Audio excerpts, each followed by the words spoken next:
ধন্যবাদ আপনাদেরকে। আমরা নাটোর জেলা পুলিশের পক্ষ থেকে বরাবরের মতোই আমাদের যে কোনো সাফল্য যে কোনো অর্জনে আপনাদেরকে পাশে পাই। সেই হিসেবে আমরা আজকে একই সাথে আমাদের দুইটি ঘটনা আপনাদের সামনে তুলে ধরতে চাই। আমাদের নাটোর জেলা পুলিশের দুইটি উল্লেখযোগ্য ঘটনা, যেটি হচ্ছে 30 তারিখ দিবাগত রাতে, তার মানে 1 তারিখ ভোরবেলাতে আমাদের লালপুরে ঈশ্বরদী ইউনিয়নের গৌরীপুরে সেখানে একটি বাড়িতে রাতের বেলা চুরি হয়। সেই চুরি হওয়ার পরে ভুক্তভোগী যিনি সানাউল্লাহ 70 বছর বয়স, উনি সিনিয়র সিটিজেন, তো উনি থানায় এসে একটি অভিযোগ দায়ের করেন তার পক্ষ থেকে। তখন আমরা এটি নিয়ে কাজ শুরু করি। যার যেটা হয় সেটা হচ্ছে যে ওই রাতে অজ্ঞাতনামা চোর বা চোরেরা তারা সেই বাড়িতে যায়, বাড়িতে আলমারি ভাঙে, তার ওয়ার্ড্রপ ভেঙে সেখান থেকে তারা স্বর্ণালঙ্কার, নগদ টাকা এবং 4টি মোবাইল ফোন তারা নিয়ে যায়। এরপরে আমরা অভিযান পরিচালনা করি বিভিন্ন জায়গাতে। আমরা অভিযান পরিচালনা করে গতকালকে সেখান থেকে আমরা 2 জনকে গ্রেপ্তার করি, যার মধ্যে একজন, তার নামে 15টি চুরি, ডাকাতি, অস্ত্র এবং অপহরণের মামলা রয়েছে শুধু একজনের নামেই। তার বাড়ি কুষ্টিয়াতে, সে এখন নাটোরেই থাকে, বর্তমান ঠিকানা নাটোর। কিন্তু ওই একজনের নামেই আমরা দেখেছি যে 15টি চুরি, ডাকাতি, অস্ত্র এবং অপহরণ সংক্রান্ত মামলা রয়েছে। এবং আমরা আরও একজনকে রাজশাহী থেকে গ্রেপ্তার করেছি।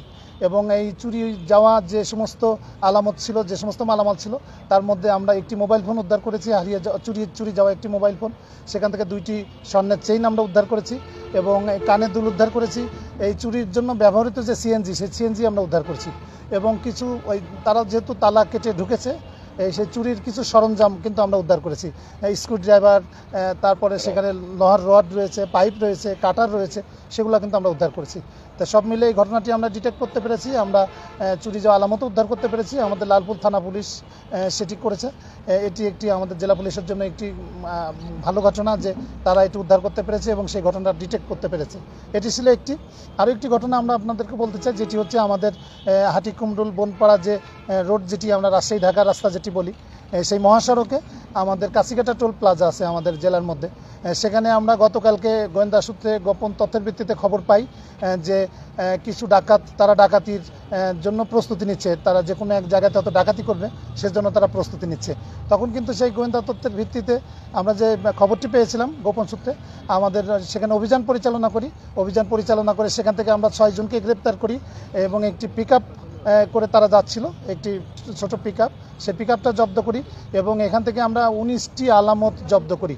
প্রত্যেকটি সরঞ্জাম কিন্তু ডাকাতির সরঞ্জাম, যেগুলো আমরা সেখান থেকে পেয়েছি। এই ট্রাকের মধ্যে সেখানে কাটার, তালা কাটার, রড, ব্লেড, সেখানে স্ক্রুড্রাইভার, স্লাইরেন্স এবং সেখানে আমরা প্লাস মানে যা যা লাগে, টেপ, সুতা, ব্যাগ, একটি ডাকাতি করার জন্য যত রকমের সরঞ্জাম প্রয়োজন, সব রকমের সরঞ্জাম সহ কিন্তু আমরা সেখান থেকে 6 জনকে আমরা আটক করি। এবং এদের কাছে ব্যবহৃত যে মোবাইল আমরা নিয়ে দেখলাম যে কেউ কিন্তু তার নিজের নামে বা নিজের আইডি থেকে এই ফোনগুলো তুলে নেয়। এই প্রত্যেকটি ফোন তাদের কাছে যেগুলো আছে সবগুলো কিন্তু অন্য মানুষের নামে তোলা, হয়তো কোনোটা মহিলার নামে তোলা অপরিচিত, কোনোটা পুরুষের নামে, কিন্তু কোনোটি তাদের নিজের নামে নয়। এই মোবাইলগুলো তারা ব্যবহার করে এবং তারা স্বীকারও করেছে যে এরা বিভিন্ন জায়গাতে এর আগে চুরি করেছে, ডাকাতি করেছে। আমাদের কাছে প্রাথমিকভাবে আমরা সেই 6 জনকে গ্রেপ্তার করেছি, তাদের নামেও মামলা রয়েছে এর আগে। এবং আমরা ডাকাতির সাথে জড়িত বা ডাকাতির জন্য প্রয়োজন যে সমস্ত সরঞ্জাম সবই কিন্তু সে ট্রাকে করে নিয়ে তারা যাচ্ছিল। তা আমরা হয়তো আরও একটি ডাকাতির ঘটনা থেকে তাদেরকে যথাযথ সময়ে, সঠিক সময়ে আটক করার কারণে হয়তো আরও একটি ডাকাতির ঘটনা থেকে রক্ষা পেল। এবং আমরা মনে করি যে এটিও আমাদের গুরুদাসপুর থানা, তারা খুবই একটি ভালো কাজ করেছে, খুবই দরকারি একটি কাজ করেছে। কারণ আইন শৃঙ্খলা রক্ষার জন্য যদি আমরা যে সমস্ত অভিযান আমাদের চলে প্রতিনিয়ত, সেখানে আমাদের অ্যাচিভমেন্টও কিন্তু থাকে। তা আমরা এই 2টি ঘটনা আপনাদের সামনে তুলে ধরলাম। একটি ঘটনায় 6 জন গ্রেপ্তার আছে, আরেকটি ঘটনায় 2 জন গ্রেপ্তার আছে। এবং 2টি ঘটনাই আমাদের যে সমস্ত আলামত, একটি চুরি যাওয়ার যে সমস্ত আলামত সেগুলো উদ্ধার রয়েছে এবং আরেকটিতে ডাকাতির প্রস্তুতি যারা নিচ্ছিলেন, সে ডাকাতির জন্য যে সমস্ত সরঞ্জাম প্রয়োজন সেই সমস্ত সরঞ্জাম সহ একটি ট্রাক কিন্তু আমরা আটক করতে বা জব্দ করতে সমর্থ হয়েছি। আপনার সম্প্রতি যেটি বললেন যে গুরুদাসপুরে মিটার চুরি হয়েছে, সেটি আমরা তাদেরকে গ্রেপ্তারের পরে দেখেছি যে তাদের কাছে যে সমস্ত সরঞ্জাম সেটা দিয়ে তারা মিটার খুলতে পারত বা তারা ট্রান্সফরমার খুলতে পারত, যে কোনো কিছু করতে পারত। তা এটা হয়তো হতে পারে যে তারা হয়তো মিটার চুরি বা ট্রান্সফরমার চুরি বা অন্য কোনো চুরি বা ডাকাতির জন্য এলাকাতে এসেছিল। তা তাদের সাথে আমরা জিজ্ঞাসাবাদ করবো, জিজ্ঞাসাবাদে আমরা আরও ব্যাপক তথ্য আমরা হয়তো তাদের সাথে জিজ্ঞাসাবাদে আমরা পাবো। 10 জনকে ধরা হয়েছে, 4 জনের বাড়ি আপনার গাজীপুর জেলায়, 1 জনের বাড়ি ঢাকা জেলায় এবং 1 জনের বাড়ি সিরাজগঞ্জ জেলায়। এই 6 জনের কেউ কিন্তু নাটোরের না। আর উদ্ধার সংক্রান্তে আমরা কিন্তু সেই 1 তারিখেই মামলাটি নিয়েছি এবং সেই অভিযান পরিচালনা করে এর সাথে সম্পৃক্ত যারা জড়িত যারা তাদেরকে গ্রেপ্তার করেছি। গ্রেপ্তার করে সেই চুরি যাওয়া মালামালও কিন্তু আমরা উদ্ধার করেছি।